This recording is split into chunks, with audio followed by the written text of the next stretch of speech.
Hello, everyone. Welcome to the Small Business Web Tech Show. I'm Marilyn Moore, here with John Moore, and our very special guest host, Gina Fidel. And we have an amazing panel today to discuss making your business more web-centric. We have Stefan Hovnanian, David Kutcher, and Alvis, and I blanked out, sorry, Mayana Stevenson, to discuss this really critical topic for a small business. We have a little shout out to our sponsors. And we are here at the Oceanside Chamber of Commerce. Oceanside is a little bit north of San Diego and sunny California. It's gorgeous here today. We have a very active chamber and show some of the events there. And they also just have, can't see it, but oh, you can see a copy in the corner of their annual magazine. Very interesting, very great promotion of the city of Oceanside and the small businesses here. And John and I are Sonic Spider LLC. We have Right Start Websites, is which we represent on Google+. And we also have Sonic Web Tech for on-demand tech support and a lot of PayPal and e-commerce work there that we do for businesses. John does for businesses. And Gina Fidel, her company is Fat Eyes Web Development, is just we're just very proud to be co-hosting with Fat Eyes and Gina on this series on using your website as a business asset. Just a top-notch, very honorable, first-rate company. Behind the scenes is Richard Pete Hanna, and his company is Create a Computer Network. He's behind the scenes because he's doing all the production things. We have a picture of him because of our setup. We can't show him live, but you might want to go back to his business for a second. He does IT work for, just highly recommend him, and has done a great job for us and many, many clients. Our panel for today, oh, we're so excited to have them. The first there is Stefan Hovnanian, and he's the owner of Chovy Websites, which is a digital marketing firm, and he's also the author of the Google Plus Pro Tips ebook series, and he's been a contributing author to Success Secrets of the Online Marketing Superstars, and a very well-known host and guest on many Hangouts on Air, of which this is one. And next to him is Mayana Stevenson, and she is the owner of Blogade, and she's known for being a geek who can still speak plain English, and that is a really great trait. She helps non-geeks like me become confident, successful owners of their sites. And you may know Mayana from her weekly Tips Tuesday podcast and newsletter, where she shares information, advice, insights on a variety of web-related topics. And last but not least is David Kutcher. He's the co-owner of Confluent Forms, and his boutique firm provides web design and web development. He believes that a website should never stop innovating, that it can continually be improved upon and better accomplish business goals. So Stefan and David are coming to us from Massachusetts, and Mayana is coming from Nashville, so they're all over the country here, and we're just very honored and pleased to have them with us. John's going to introduce our series, and then Gina's going to introduce today's topic. Okay, hello everybody. Yes, we started this series. Basically, it has to do with the idea, the theme of your website as a business asset, and within that theme, we're hopefully bringing up a bunch of additional, yeah, how is it that I've got the screen behind me? I don't know. We were doing so well with our tech. Yes. Oh, that's because I muted this guy and didn't mute. Whoops.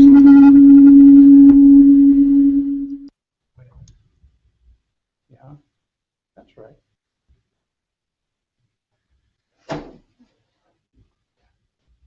There we are. Okay. Oh, yeah, that's weird. There's a lot of moving parts to this, to Yeah. have a live audience and our Yeah, HOA. I have another screen over here so I could tell it was on the wrong screen. Okay, anyway, yeah, it jumped. It must have picked up. I have the microphone turned off, and somehow it must have picked it up and jumped to it. Anyway, the idea behind your business being your website being a business asset is a critical theme of all this that we're trying to present here. And last month we talked about that theme as the central idea, and we talked about the business asset and what that means. And today we're going to take a step back, you might say, and look at how your whole business can be web-centric, with your website as part of that environment that connects all your pieces together. And one of the things that's really important, and that I'm going to pass the baton over to Gina on, is the whole idea of your mindset in doing all this. Because that's one of the areas where small businesses have the most trouble, is that they tend to not realize, they tend to think of the website and the web as something they do extra. And it's getting to the point where it can no longer be that little extra thing you do. It needs to actually be part of everything you do. So with that, Gina, I'm going to pass it over to you and let you kind of introduce today's show theme. Thank you, John. I'm so flattered and honored to be co-hosting this series with you and Marilyn. So I just want to tell you how happy I am to be here, first of all. And jumping off what you were just saying, you know, we all work with small businesses, micro businesses, nonprofits, companies of all different sizes, and we've generally gotten ourselves to a place, or all of us have arrived at a place where we understand that the website is a really important piece for any business, that we need, most businesses, that we do need to be online. The part that we're kind of stumbling over with people, and that we're finding that folks have a hard time with, is how to extend out from there. Because having a website just by itself really means almost nothing. And we need to build a strong online presence and extend ourselves web-wide. So today we're going to be talking about what that means. And one of the things that I've found is that if we help our clients to kind of shift their mindset, to shift their attitude, and look at what they're used to doing offline, they often find that actually it's very translatable to what they are then going to be doing online. So yeah, the details are different, and a lot of the actions may be different.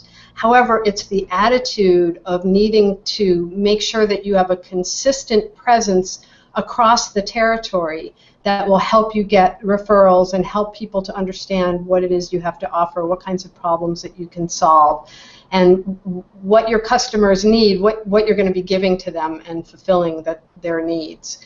So I think that's good for now, and let's get started. Okay, great. So what we're going to start off with is I want to give each of our panelists a chance to kind of speak to the idea of web-centric and what that means within what they do, and how they speak to their customers and whatnot. So we're going to start off in kind of an order for this first round, and then after we finish that, we're going to have a number of questions that we're going to address. We have dozens of them, not dozens, no, we have about 6 or 7, but we're not going to get to all of them by any stretch of the imagination.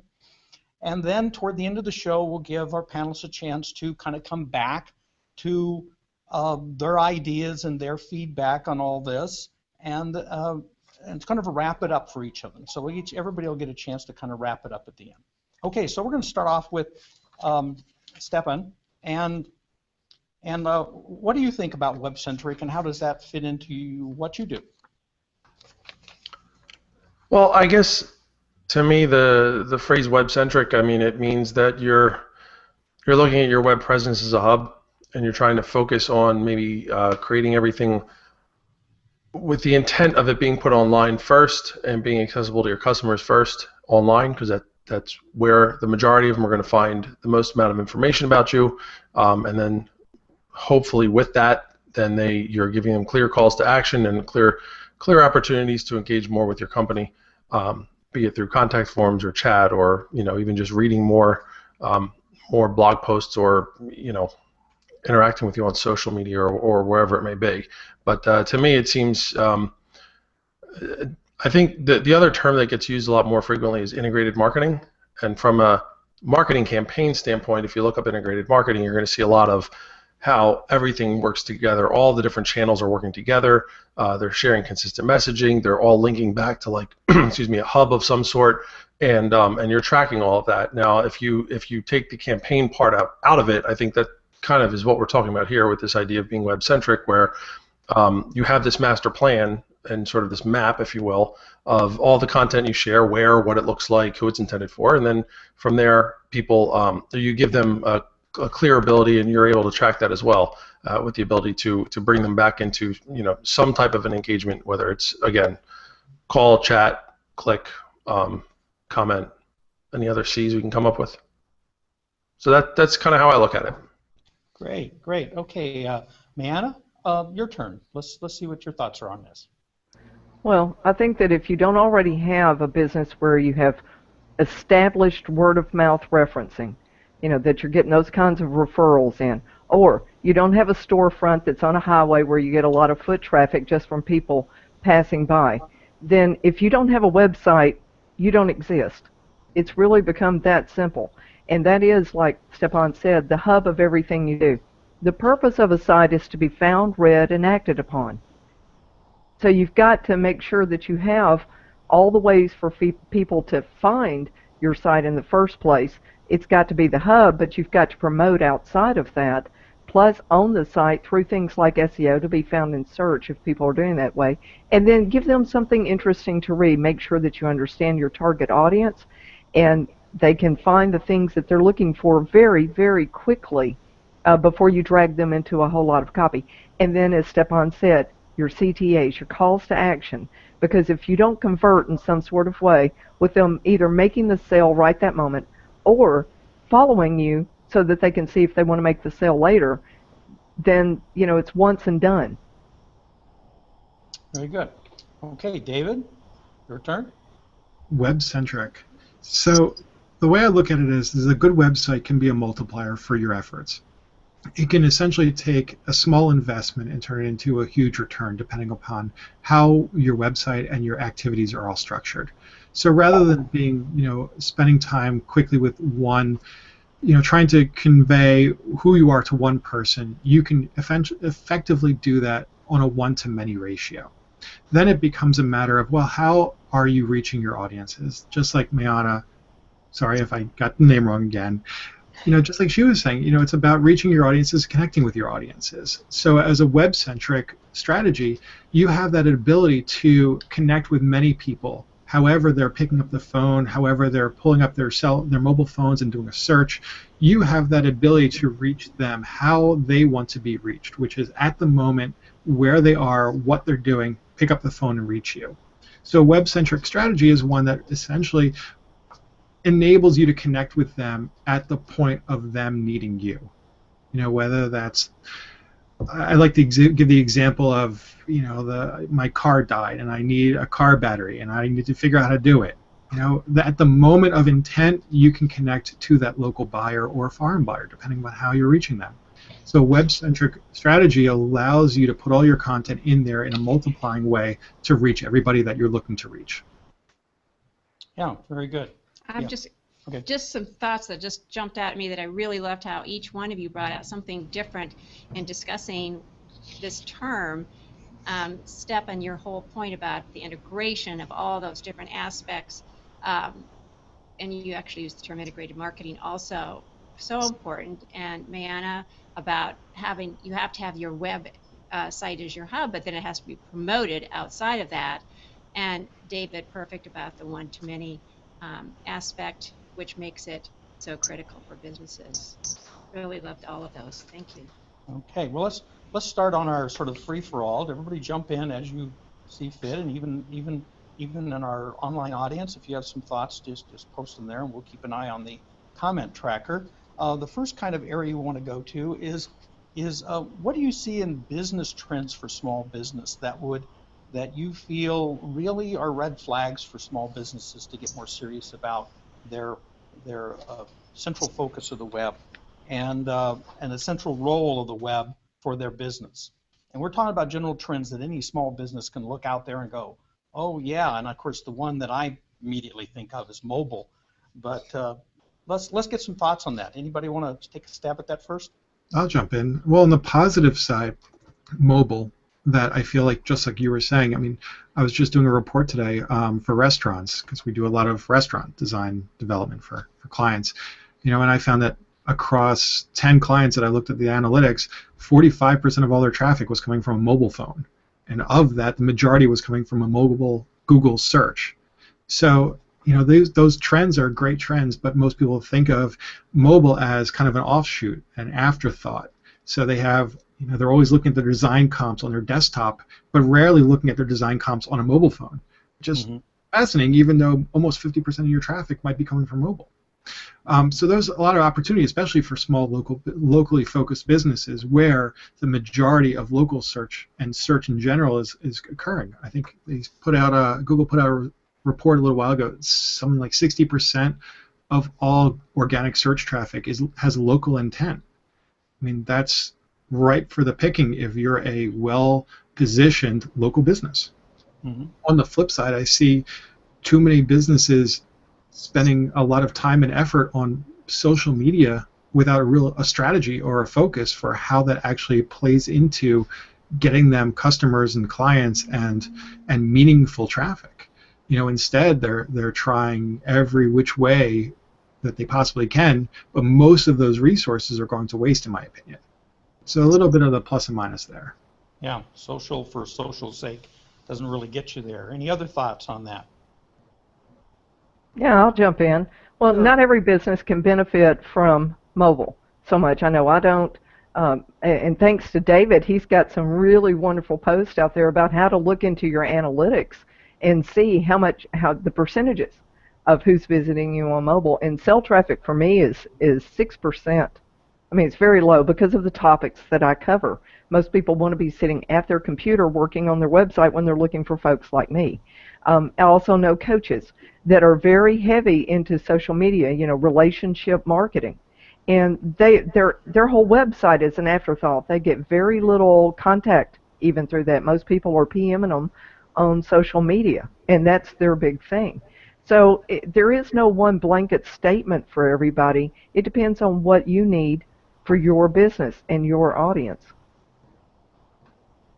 Very good. That's one thing that when we were doing some pre-show discussion, Gina, John, and I, we were talking about how small businesses, they're always looking, well, maybe not just small businesses, but people in general are looking for specifics. Give me A, B, C to do. And that point that man is making, that it really does depend, and using the analytics like David was mentioning is critical. So it is hard to be specific with too broad an application. Yeah, and I think that there's a danger then, because companies that want to follow that step-by-step really are narrowing their field of possibility if they're taking the one-size-fits-all and assuming that it's going to work for them. Yeah, that is a danger of that checkbox mentality. Okay, let's. Did you get Stefan? Yeah. You didn't, Stefan. Oh, Stefan, did you have something to add to that? No, nothing that these guys haven't already talked about. I mean, all I would reiterate is just if you're looking for those checkboxes, if you're looking for those step-by-steps, go into your industry and see if there's any industry publications, because or research reports, those guys are going to be the ones who've done the research. Don't look for the celebrity superstars on social media who, look for the people in the, in your industry, in your niche, and start to apply all of this great information to, to the, to your website the way that the way that it's going to work for you and your business. There you go. Yeah, Bill Slosky's here, and he's got some thoughts that he wants to share with us on this topic real quick. So, I moved here recently from a town in Virginia, and in this town we had two bakers who were fantastic marketers of their businesses. One focused upon having somebody sign up at the counter for a newsletter, that they offered. And he sent out newsletters that featured his articles on his website and articles about his business on other websites in the local press and so on, and special offers that they had and so on. The other baker focused mostly upon Facebook, but both of these bakers use their websites as their central hubs for their marketing efforts. And I think it's important to not move too far away from that. I've seen people spend too much time on Facebook or other sites without little control over those. Mm-hmm. And it's hazardous. Yeah, great. Thank you, Bill. Mm-hmm. We have a post from Ami. Let's bring that up from the comment tracker. Rich? Oh, you got to click the eyeball there.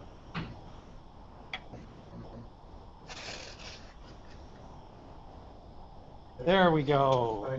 Small business owners already wear many hats, and your website only makes your life easier by giving you a chance to sell more. And I'm having a hard time reading it on the screen here. But every new page needs to try and directly push a sell. Use your website to build trust and relationships. That was not it. Oh, wasn't every? But Not Not every new page. Oh, I missed the not. Sorry about that. It does change the meaning. Yeah, not every page. Okay. Yeah, I was reading and not thinking. Braden not engaged. Okay. Okay. Let's move on. That was great.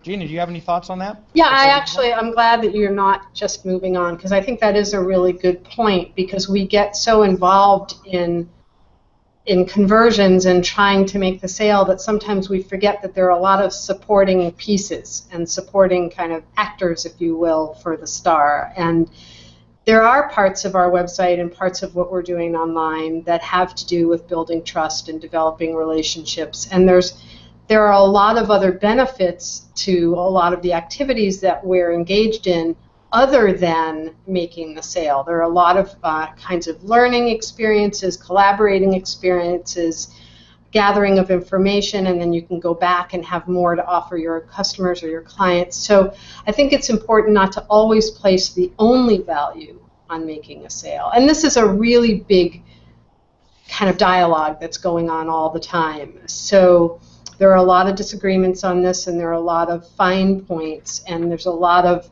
kind of flexibility that we all need to have, because every situation is a little bit unique. So I just wanted to thank Omi for that, because it really is good to have a wider spectrum of how we're looking at things. Can I just throw a couple of thoughts on top of Gina's there? Sure. Great. So one thing I would add, though, and I know we talked earlier about possibly wanting to have some of those check mark, ABC type how-to things. If you think about it this way, right, if every page on your website has to be led directly to a sale, that means you only needed one touch point in order to make a sale. That's definitely not the case most of the time, right? You're going to have a continuum, and I know both David and Mariana would be able to speak to this for the amount of time people spend interacting with their brands before they actually end up buying from them.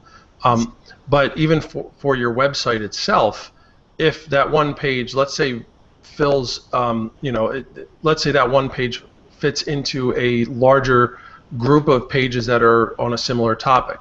Well, the thing you would want them to do on that page isn't necessarily buy from you, but maybe to read another article or to go to an index of articles related to this topic. Now what you're doing is you're building trust, you're showing the resources, a lot of like what Gina was saying, and you're keeping people on your site, and so that at some point you can have that, you'll take a look at what might be the most likely page for them to say, okay, I think I'm ready at this point to buy, and then that's where you're going to put your call to action, and obviously all those things you can test and whatnot, but to make every page a part of a bigger picture is definitely a very good strategy, because the last thing you want to do is to just put a page up there on your website and then have it go nowhere, because that's not helping your business at all. That's all I wanted to add. Oh, yeah, well, great. to play off that, I mean, I think I made a post a little while ago, and I think Stefan actually commented on about the purpose of all your content should either be to accomplish a goal or to assist in the future accomplishment of a goal. It has to be part of a larger strategy. Everything that you do, all of your content, all of your calls to action, all of your everything, your activity needs to be part of a strategy of how am I going to drive more business or whatever your strategy is. So even when you make a post on Facebook that might be some offhand thing, there has to be a reason for it. There has to be something, even if it's not to make a sale now or tomorrow, that it creates something that contributes to a greater effort.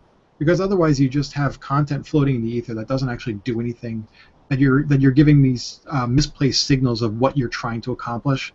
You know, it all needs to be part of a strategy, and too often most companies don't approach it with a strategy. They're kind of doing everything willy-nilly.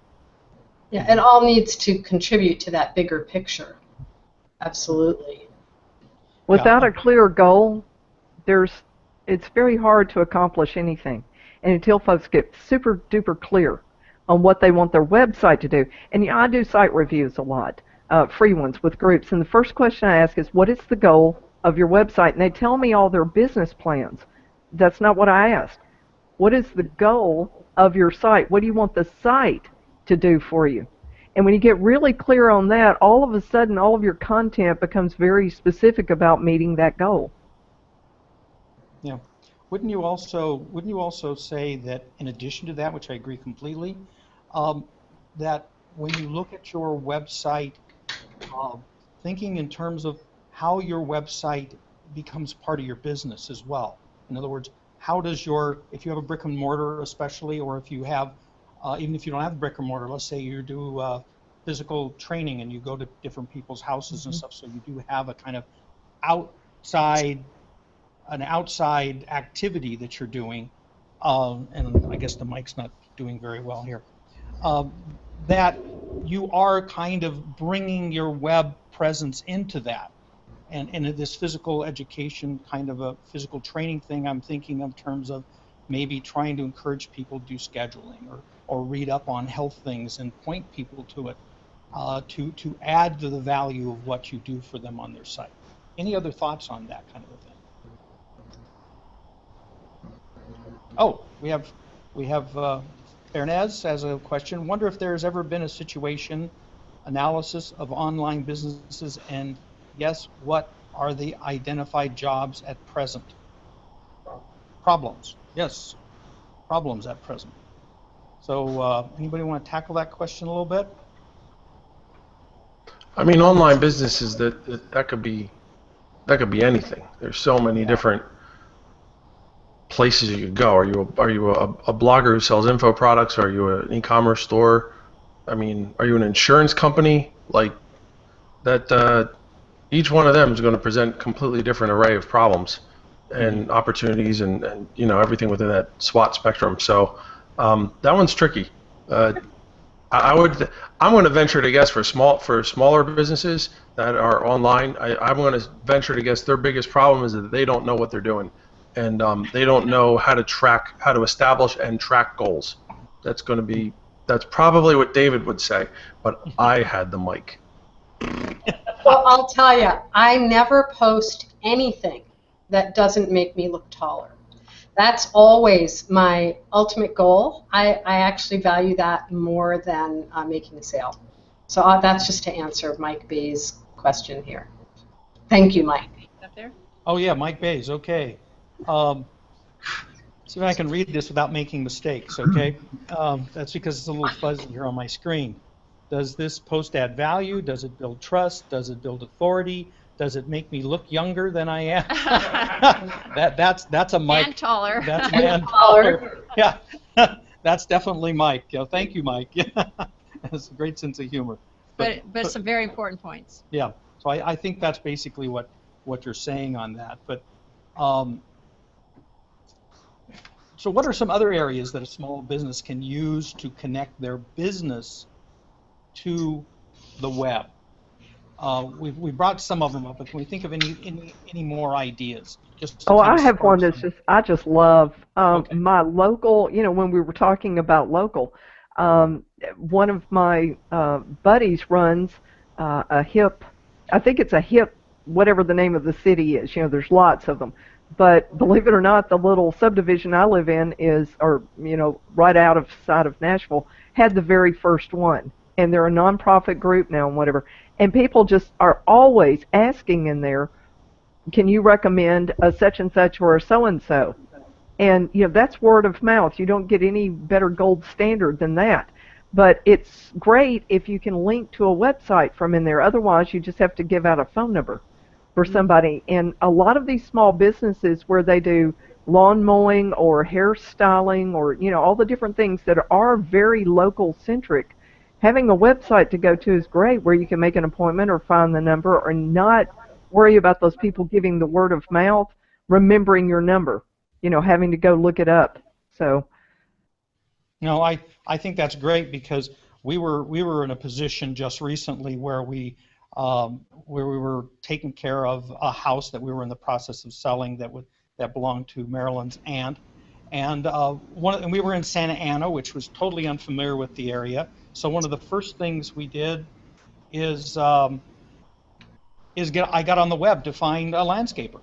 And I found that a lot of the people, the landscapers around, didn't have websites. They were on Yelp or they were on some kind of directory, but they didn't have websites. So guess what? I used the one that had a website. That's the one I went to. Yeah, just one second. Could you click that again? Okay. We have something from Michael. Could you provide a specific example of what a small business owner might do if they were to create an article on a particular topic they found of interest? An example of an article.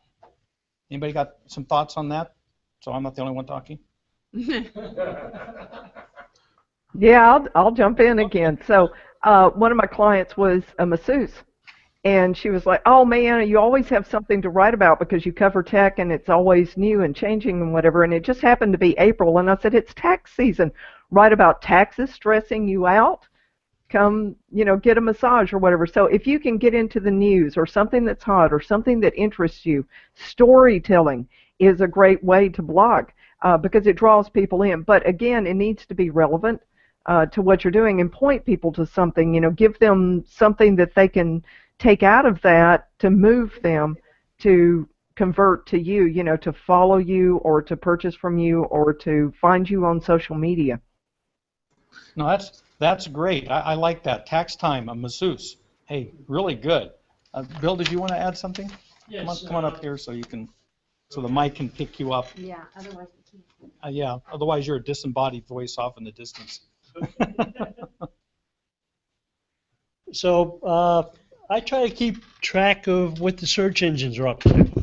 Pardon me. And one of the things we've seen recently is that they're inserting into search results buttons to click on to, say, book rooms in hotels, or at some point maybe buy things. That's something that we know is supposed to come from Google sometime in the near future.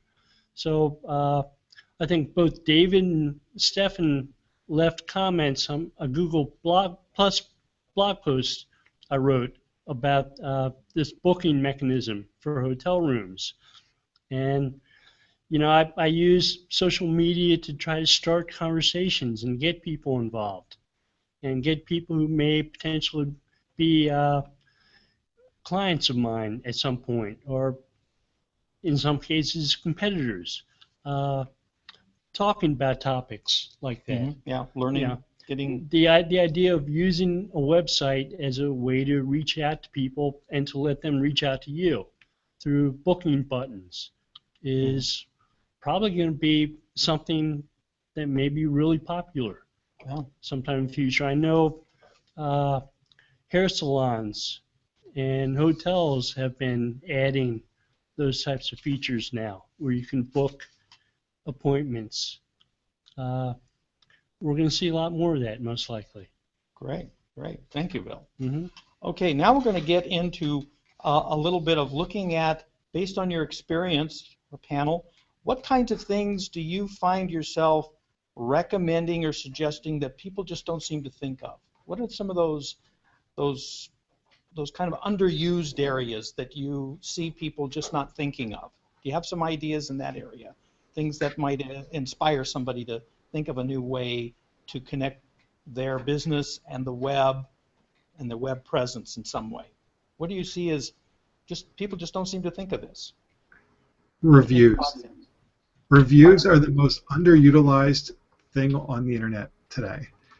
And I say that because, for example, I love talking about my wife's Pilates studio. Small local business. I, of course, set up the website. It has a blog. It does all these things. I actually convinced her a while ago to just give up on blogging, to stop being on social media. She doesn't do any of that stuff anymore with her partner. Instead, what I encourage them to do is direct all of their really happy students to go and leave reviews on her Google Plus page. Her website, she doesn't spend anything on marketing, anything on advertising. Her Google Plus page and the Google Plus local page, or Google My Business page and everything else, that is what drives almost all of the new students to her studio. And they have a wait list to get into their studio. It's entirely based on taking advantage of your network, especially your local network, taking advantage of reviews and the social proof that they give, and driving traffic that way. And it's something that you can do without actually going and spending more time writing blog posts. You know, every customer or student that you have that comes in that's really happy, say, hey, you just had a great session. Can you just go, when you go home, can you leave a review for us? And it's actually work that they're doing. You're not even doing the work. And yet it has the biggest return on investment, I think, of anything you could possibly do online, is telling your happy customers and clients to leave reviews for you. And it keeps on giving. It's literally the gift that keeps on giving. They Google, just like what you just did. You said you looked up a contractor and you picked the guy who had the most 5-star reviews, and you could read them, and there's all these descriptions, and it's, you know, it's the best kind of marketing advertising you could possibly do, and it's stuff that you don't have to pay for. It's beautiful. So I think that's the most underutilized thing you could possibly do. Very David, good. I wanted to follow up with that too. Very recently, like in the last week, I was searching for testimonial plugins, and I've noticed the trend in them now that they have forms where people can fill them out themselves, and they have schema markup around the rating system that's on them now too. So how does that play in when it's on your own site compared to when it's something like on the Google page? So I've been doing that with one of my pages, and it's great. It shows up in the search. You have the 5 stars under it. You can read all the reviews. It's great. But at the same time, it doesn't show up when someone searches for a local business. So if they're searching specifically for a local business, you're going to see the carousel of local businesses in that Google search. Your page that has the reviews doesn't affect that. So that's the drawback. You know, you can say, okay, well, do I want it here? Or you can use it in conjunction, but I would definitely recommend people first and foremost get the ones on the Google My Business page, and then maybe extract the data, because you can do it, I think, using Google Takeout, and then import it into your local website. So that's how I would use them in conjunction, where you're not giving up that advantage of the Google My Business reviews specifically. But yeah, I think that's the most underutilized functionality out there. Well, and I do want to clarify something else too, that you and I and Stepan have very different customers, or very different client base. You and Stepan are probably a lot closer to each other in that you do local establishments, you know, or local businesses, and most of my folks are, you know, they don't have a local place. So be careful about listening to generic advice, and be sure it fits for your site. Yeah, that's very good, which is also why I invited you, Mayana, to be on the panel, because I wanted that mix of approach. Oh, here we have one, reviews. What people say from experience counts so highly. You were talking about you versus everyone else talking about you. That's from Roland. Thank you, Roland. That's really great. Okay. Anything else along this line? Yeah, I got one. Good. So, talk about underutilized features. Your own team, listening to your sales team, listening to your support team, the people who are on the front lines, talking to customers, talking to prospects, and handling things. You get so much information from these guys that can turn into blog content, it can turn into lead gen white papers, case studies, top 10 tips, it can turn into social media content, webinars. I mean, your own company is a content marketing machine if you just listen. And listening, if you paid attention to what Mayanna was talking about, what David was talking about with the reviews, I mean, everything we've talked about so far actually ties into this too. I mean, it's incredibly, incredibly powerful, and it doesn't take a lot of time. All you have to do for yourself is really just come up with some kind of a routine where you take, if you're using like a help desk system, for example, or you're using some type of way to catalog support requests or maintenance requests or whatever it is, you know, come up with some kind of routine where you go through these things periodically and you extract some of the common questions that are coming up, right? If you go through some of the deals that fall through, ask why, get feedback. Even people leaving your site, there are services out there, plugins and services like Qualaroo, for example, is one of them off the top of my head, that you can plug into your site and you can ask people questions while they're there or when they're leaving. Getting that kind of feedback is extremely powerful because it helps you take the experience that somebody was having today and help shape the experience that somebody's going to have tomorrow. And you know, that's so underutilized, and it's one of those really easy things that's to implement too. That's really good. Any other thoughts on that? I miss the yellow pages for one reason. It made people get very clear about what they did because it had to, you know, you have a space limitation. And on a website, you really don't. Or people try to throw everything they've got onto the home page, and you can't really do that because it's too busy.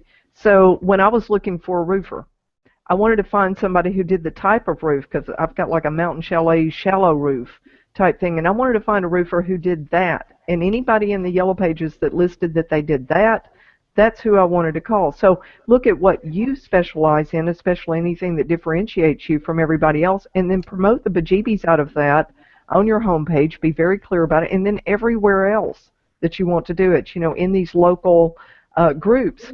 I know in mine they allow businesses to post, and you know, the guy down the street with the gyros, he's showing me slicing off the meat as it comes around. Okay, I'm hungry now, right? And so there are lots of ways to whet people's appetite that way, but make sure that you actually say what it is that you specialize in and differentiates you, and that you don't drown it out with a ton of other information. Very good. Mike Baines has a comment here. So reviews play into semantic search as a trick question. So Bill, what do you think, Bill? Trying to figure out what he thinks is a trick. Oh, okay. Oh, and then David says Mike, yes, and then gives him a link. Okay, so they'll have to follow up on that. That should be interesting. Gina, do you have some thoughts on that, or a question you want to dig down into? Not quite at this moment, but I'll think about that. Thanks. Okay. No problem. No problem. Just wanted to make sure that if you were thinking of something back there, that you had a chance to jump in. Thank you. Okay. Now we're going to go into the tried and true kind of area. Some of the things that small businesses have been doing for years, kind of offline. Are there some of these areas, and we've already mentioned many of them, let's sort of group them together now. What are some things that people do offline that they can now kind of move onto the web a little bit more? And so let's gather some of those together that we've already mentioned and kind of cluster them together so people can start thinking about, okay, I already do that, but maybe I now can do it more web-centric and therefore get kind of double bang for my buck, so to speak. Any thoughts on that? Well, I'll go back to feedback. Mm-hmm. If you have, if you're a restaurant or really or a hotel or anywhere where you're servicing a customer and you have a feedback card that people can leave, put that online, make that part of your online strategy. And yeah, I mean, that's again, very easy to implement and something where you can get some fantastic feedback that helps shape your content for the future. That's a good one, yeah, because many businesses do have those cards out asking for people to suggest, what it is that they do well, and turn around and put it online. Very good. Any other thoughts? Okay, we have Tanya. I just helped a friend who has a static brochure type website. I went ahead and set up a Google Plus Biz page, and they just got their first awesome review. Okay, well, we're back to the reviews, but that's a great point for that, and that is the same thing that Stefan talked about in terms of the review and the feedback, getting out there and putting it out on the web. Very good. I guess another one, since you guys are all just kind of thinking here, another one would be, well, no, I see. So I'm heavily into email marketing, and so one of the challenges that I see is improving your customer database, right? Your customer relationship database, and trying to take what you have. There's a lot of times these, your systems in your office don't play as well with your systems online, and there's a lot of mismatches and technological hurdles you have to cross. I would say that that's a great spot to spend a little bit of time passively if you have to, but that's a great place to spend some time really cleaning things up and trying to find ways without getting into the logistics or the compliance areas of things here.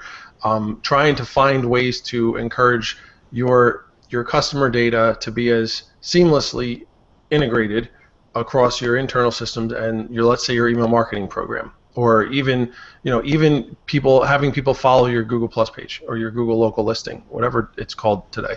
And they change it too often. It's ridiculous.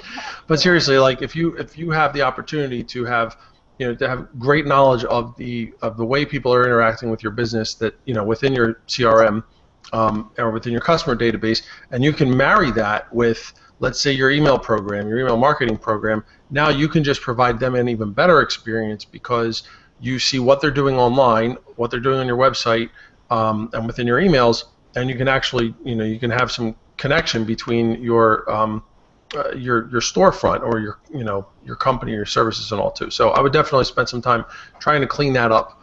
And again, it's probably a bear. That's a heck of a job. So take it in pieces, find an intern.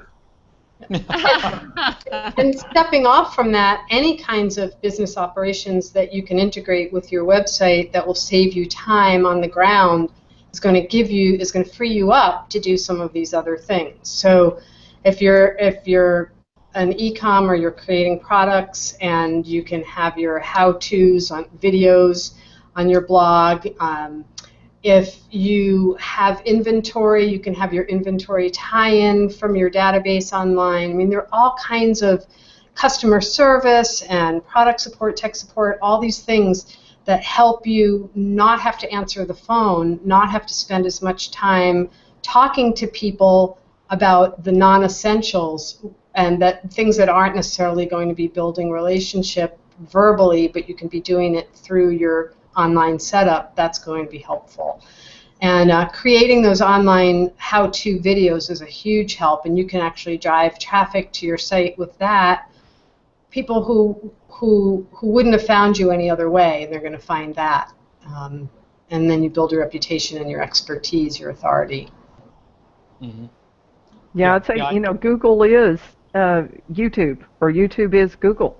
Yeah. And so having videos on there, especially if you can be local, those are going to pop up just as much as you do in other search, even above maybe your website, because Google likes promoting its own. But I want to go back to something that Stefan said that I have seen a trend in too among real estate agents and blogging lifestyles, blogging about areas of town, because it's live, work, play type things popping up now. And so they talk about the communities, and newsletters for them are actually doing very well, because most real estate agents I hear say, oh, after somebody buys the house, what do they need to be on my newsletter for? But these folks, when they're talking about the communities, yeah, even I like to follow them because they're on top of everything that's happening here. So they stay top of mind for me to be able to recommend them to other people, even if I'm not buying or selling that moment.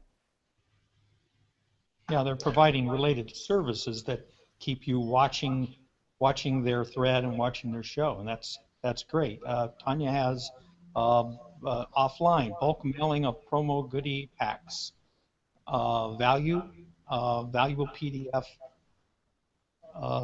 tab of Fab. Fab Fabulous. info. Okay, yeah, kind of your FAQ kind of thing. I mean, that's one of the things that I think is a good thing to do. And you mentioned videos and PDFs, things that customers have come up with, had problems with, and you now can turn that into something that you can now refer people to, so that you don't find yourself answering the same question in detail a million times. You can say, well, that's good. I have that issue solved for you, and here's the link on my website where you can watch that video or you can read that PDF, and that gets them over to your website and it helps them solve the problem. And they then see your video area, they see your FAQ area, and they may come back next time they have a problem and ask it. I'll throw this idea out there just to piggyback on what you're saying with the FAQs. I will say I think FAQs have sort of evolved. I mean, if you look at like Google's support center, unbounce.com has a really fantastic knowledge center and resource glossary and everything. They're a landing page company, but the FAQ, that long list of questions, that list of questions up top that hop down farther page, down the page. I think that's evolved, and I think part of it's just because of things like the answer box in Google. Now there's more opportunities to take a specific question and answer and structure it in a way that gets you a little bit more visibility, within search. But that's sort of a sidebar. The thing I wanted to bring up, more related to the videos, was there's a tremendous amount of power, if this is your style, to record a support video and send it over to a customer. I do this all the time. I mean, I screencast how to fix something, how to do something, for a client, and then I send it over to them. I use an app called Screencast-O-Matic. It's just the cheesiest name, but it's awesome. It's like $15 a year, and I can, I just upload it, and it's specific to them. But if I see a trend, then I'll create a little bit more generic video that I could, polish up a little bit more. But in the meantime, it's a minute and a half of me just saying, okay, hey Gina, this is how you fix this thing, blah, blah, blah, blah, and I send it over to them, and I tell you what, they love it. And it's that real personal customer support. I think there was a study done years ago where Dell was getting it, I think it was Dell, was getting into this, like a support video response. There's a lot of companies that have done that over the years, and I think if that's your style, I mean, you can even do it with your iPhone, or whatever. It's something worth thinking about. And then you take the ones that were really good ideas, and you make them a little bit more polished, and you put them up on your YouTube channel, optimize them, things like that. That's a genius idea, because it's also a time saver too at our desk. It's a lot more efficient to do what you're describing than to sit on the phone for half an hour with a back and forth trying to explain what you've done. And it's not a compromise for the customer. It's something personal made for them. So that's great. Yeah, and also like typing out instructions could be like 6 paragraphs long. Nobody wants to read that in an email. That's going to get overwhelming. In the meantime, here, watch a quick little video. That's fabulous. I love that. I'm going to try that. And Stefan, could you repeat a little more slowly? What do you use? Screencast something? What was? It's called Screencast-O-Matic, Okay. and it's screencast-O, the letter O, -matic.com. I can put it in the event comments if you like. Yeah, Perfect. do Thank put it in you. the event comments. That would be great. Oh, and I know he's not going to say this about himself, but I'm going to jump in and say it. We do have Mr. Knowledge Graph in here on the panel with us. Yes, David. So he's shown up on there a few times now that I recall. So that's when you have an authoritative site and somebody asks a question, Google may pick you as the one who answers that question. So it's well worth doing it.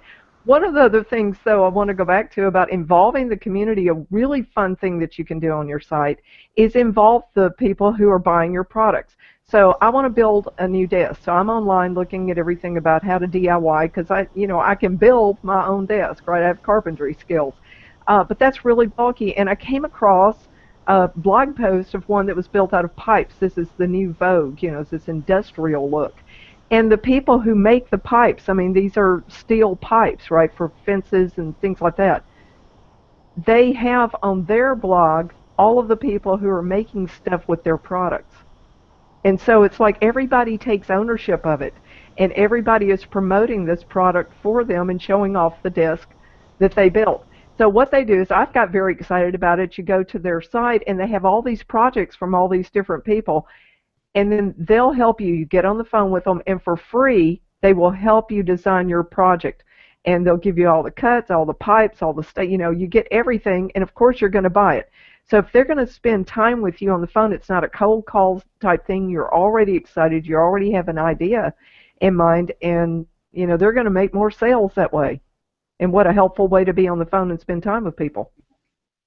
That's awesome. That's great. That's great. Okay, now we're closing in on the hour, and so we better. Gina? Oh, and Gina, do you have anything you want to add here at this point? You keep catching me off guard. I was just making notes about the screencast-o-matic. It's a great idea. I'm basically a customer here getting great ideas from these three. They're all so terrific at getting very drilled down and specific about strategies and things that we can actually do. And I really appreciate that. I tend to be more of an abstract thinker, and my route is more to inspire and get people thinking creatively, and these guys are just so great at the actual actionable things to do. So I'm just kind of taken in by that. Well, it's a great combination with you're on the inspiration side, and we have the practical over here also.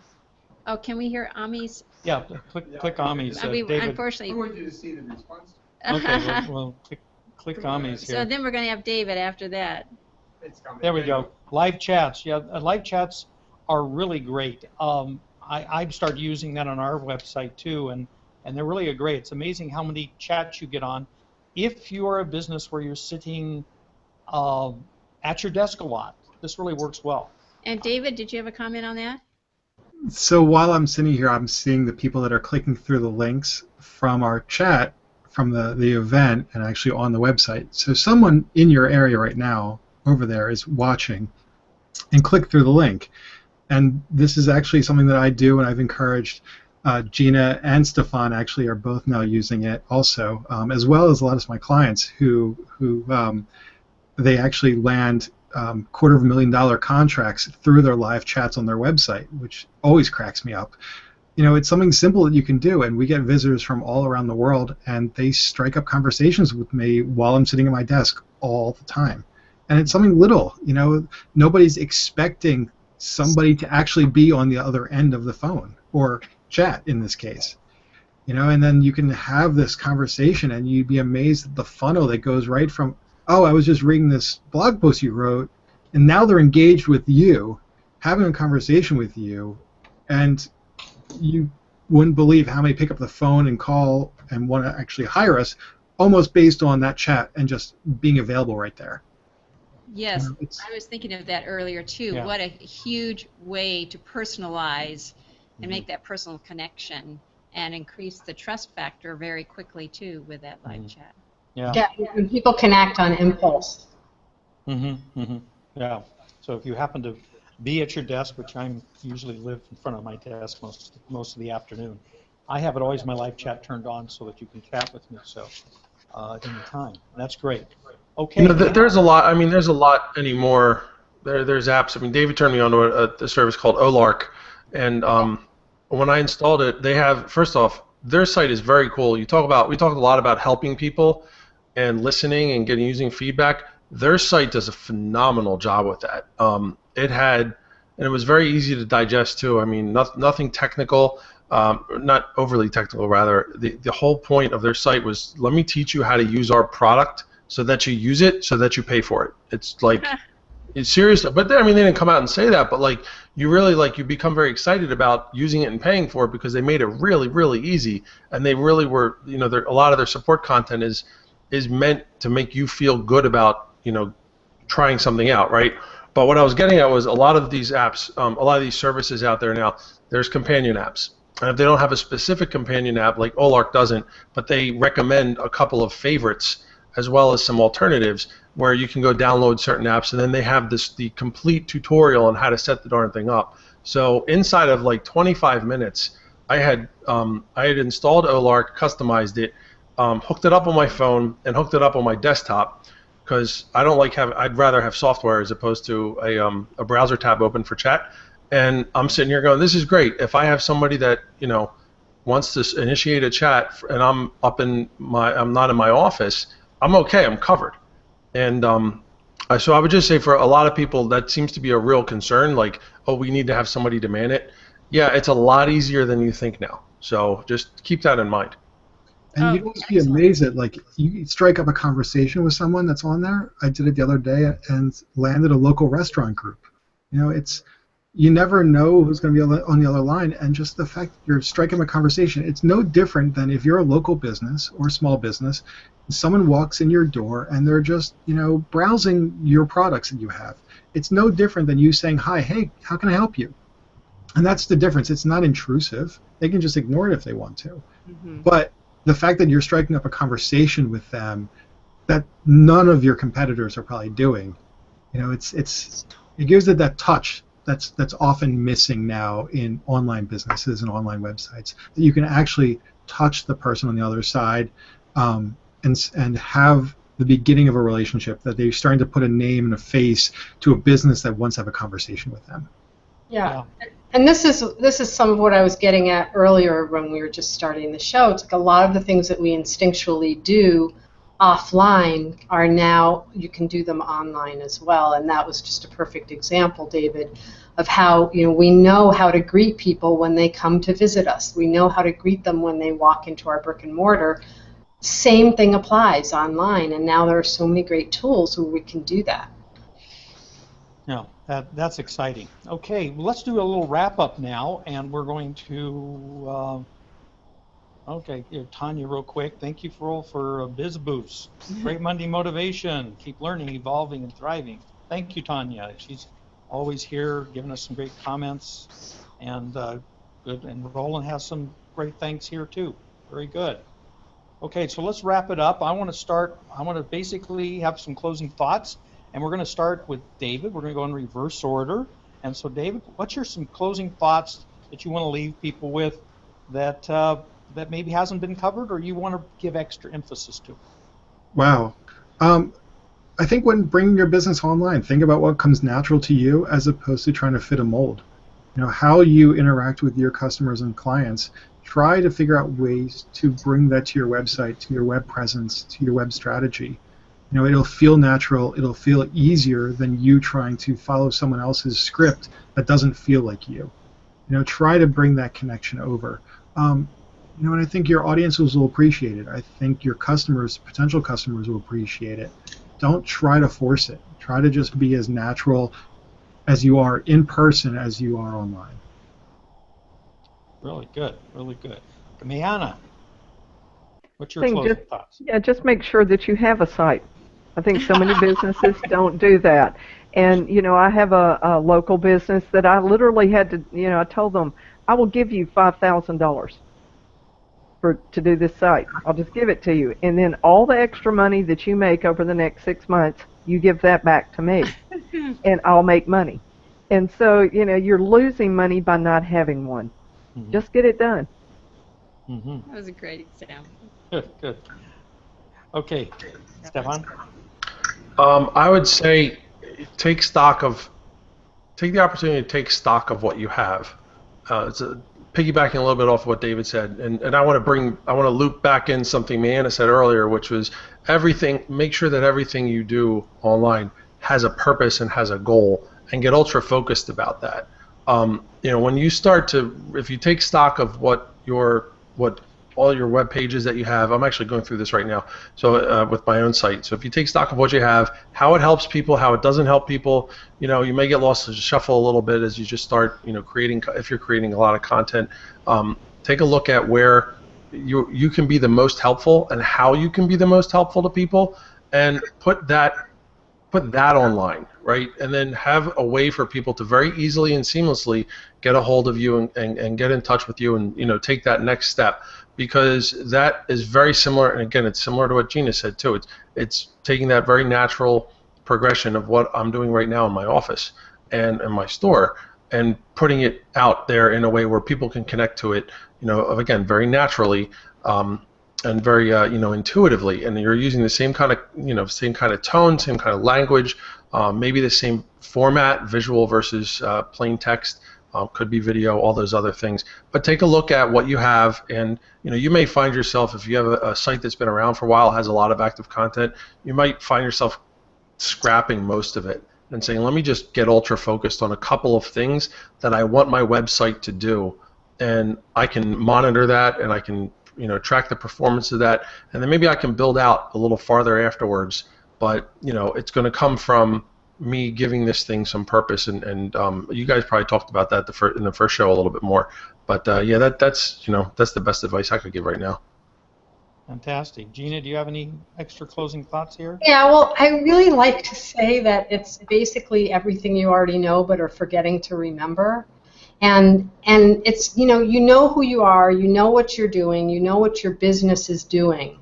And I know that it can be really overwhelming if you kind of take all of this all at once and think that you need to attain each of these little pieces all at the same time. But if you focus in on who you are, what the essence of your business is, and what you do best, then you can put that towards the tools that will work best for you uniquely. And it kind of goes to what David was saying and what we were saying in the beginning.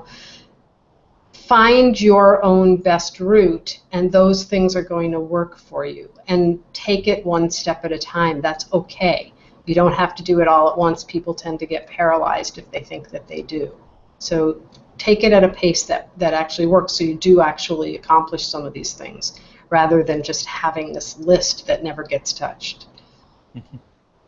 I love this part of the show. I love the closing thoughts. People really crystallize, the heart of what they're thinking of. But there's been so much gold in this show. Cannot thank our panel and Gina enough. It's just been an amazing opportunity for us to learn.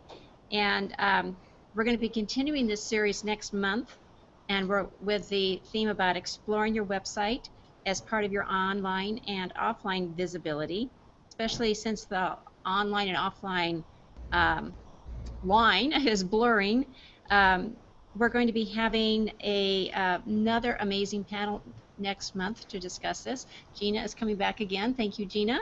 And we'll be having David Amerlin, Mark Traphagen, and Ammon Johns is returning also to discuss this topic. So it's going to be really exciting to continue our series with that, and it will be on Wednesday, going to Wednesday next month, second Wednesday in August, August 12th. So we hope to see you then, and many, many thanks to our panel and Gina. It's just been fantastic. Great. So let's give them a hand. Let's give them a hand. Thanks, everyone. Very good. Thank you all, and we're going to see you all See you next time. next time. Goodbye.